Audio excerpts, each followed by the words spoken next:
Hi folks, welcome back to the Amazing Education channel, where it's all about the ideas. It's not about the video because all I have is my phone. That's my equipment, but it's good enough. This is the channel that tells you what you would benefit from hearing, not exactly what you expect to hear. And like I said, it's not about the visuals, it's more listening. Think of it as a vodcast, more like audio. And please like, thumbs up, and subscribe. Listen to the other videos, and they're gonna help you have a better, safer future, cleaner planet, more peaceful. If people followed my advice, we would have a peaceful planet, less polluted, and a much better future. And it's gonna be the easiest way. It's really the easiest way is my advice.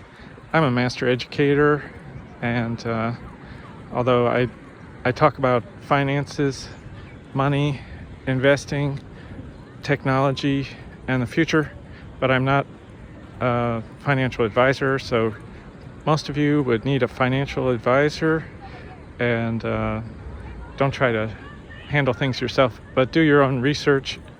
And this is for educational purposes only. All right, now today's topic is going to be more about real estate. People are so enthusiastic. They say, in 5 years you could be making $100 a day in passive income. That's right, so over $3,100 a month, so about, close to $36,000 a year in passive income with real estate. And so yes, it's true. And they point out you need to have free time, because doing real estate, although it's called passive, but actually it's about as much work as a part-time job. So they're not exactly trying to pull the wool over your eyes, but they're not, when they say passive, what they mean is you don't have a set schedule and you are not employed by an employer. You can be your own boss, or you could have a job but then do an extra part-time job, which is being a real estate millionaire. If you are extremely vigorous, healthy, young, and can handle that kind of those kind of details and those kind of hours, then yeah, it's fine. But to call it passive, that's it's really, in my mind, it's not going to be passive. You've got to actively take part, and you also need skills, abilities, and interpersonal communication, IQ, whatever you want to call it, like social IQ, to be able to handle things and be good with numbers and money. And if you don't have certain qualifications, then you won't be able to get into real estate and get the loans and get into debt. Now, that might be a good thing, because I recommend don't get into debt. The people that tell you, so I love this guy, his name is Graham Stephan, but you've got dozens and dozens of people. They make money from making YouTube videos. And I don't know if they make a lot, but that could be a big source of their income. And although they do probably make millions also in real estate, there's no doubt about it, but often they are real estate agents, or have some kind of property management background. And so they have the skills, they have the qualifications, and the history. And you can definitely do it, even starting in your 20s, even earlier, if you have that kind of background. There's no doubt about it. And then you can have your little real estate empire and definitely do well. So it's a qualified yes you can, but I wouldn't call it passive income. So more like, how can you make millions in real estate? And the big part is starting off. So to get in to be a real estate person, if you can get a property management position, or just rent the space where you live. Now, if you live in a rental and it's owned by just like a one family, and it's just one house that they own and they rent, often it's an older person and they need help to rent their space and find new renters. And I'm saying, yes, you live there, but you could tell them, like, well, if you have other property, I can help you find the renters. Or they might have multiple properties, or there may be that you rent just a room and you can help them rent the other rooms when people move in and out. And so that's one way to get the experience. Also, it's very easy to get home inspection certification, and studying for a real estate license would be another true way to get started, and very good way to get on your way to being a real estate millionaire. But it means that for real estate, you usually have to be very personable, and you can be very successful. You know, you have to be good dealing with people, schedules, and not being late. If you're somebody that is not on time, historically, you probably could change, but if you're over 30, chances are you won't. And so you might not do really well. And in fact, you might do horribly as a real estate agent, because nobody wants you to be late.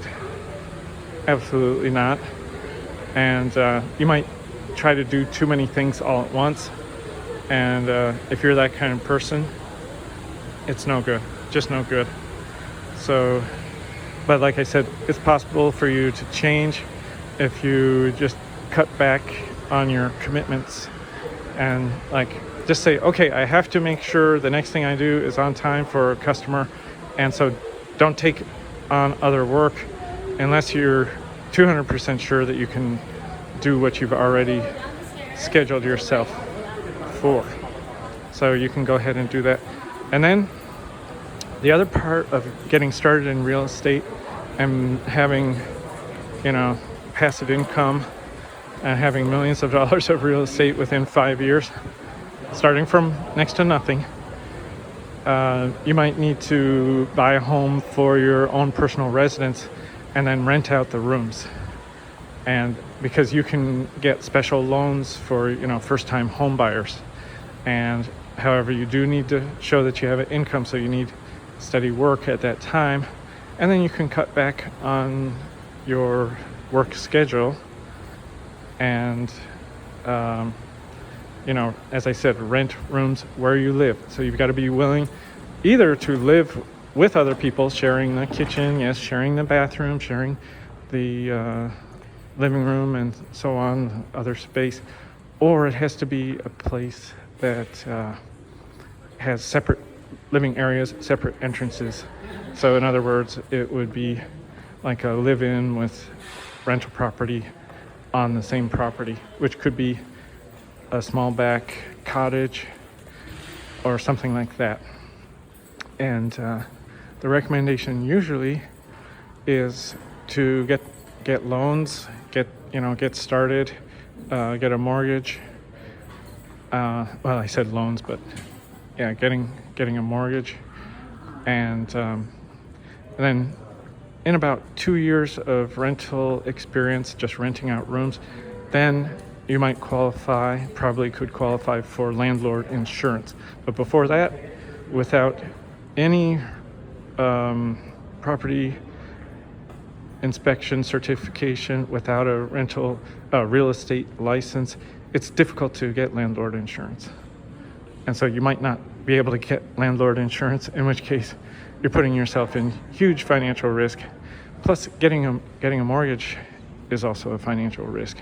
And so what is recommended is for you to risk bankruptcy and risk losing everything if there is some kind of economic crisis or a war or a disaster even just a tornado can destroy your property, and because you don't have landlord insurance, perhaps, and you're fully mortgaged and so on and so forth, you're required to have property insurance. But if you move ahead as a landlord without getting landlord insurance, it could be worthless. The property insurance might not cover you whatsoever. So, it's a huge risk. And this is what people are recommending all the time, day in, day out on the YouTube videos, that you take on these risks and you risk bankruptcy. And so it's highly risky. It's like gambling. But, you can do it if you have a good head on your shoulders and you follow the steps as I mentioned. Now, there's a way that you could move ahead without getting mortgages. You should pay cash for the houses, but you have to, in most cases, be good with renovations and following up with people that do repairs. And if you're just starting out, then you don't have any experience, then you need 5-star renovation builders, whatever they are. Don't go with 4-star and below. Absolutely not. So you're going to be paying a little bit more, maybe 20% more, but guess what? They're going to be reputable people that will actually do the work. Because when you get 4-star people, anything under 4 stars, like 4.2 stars, they might not do the work. They might just take half your money and that's it. So be careful.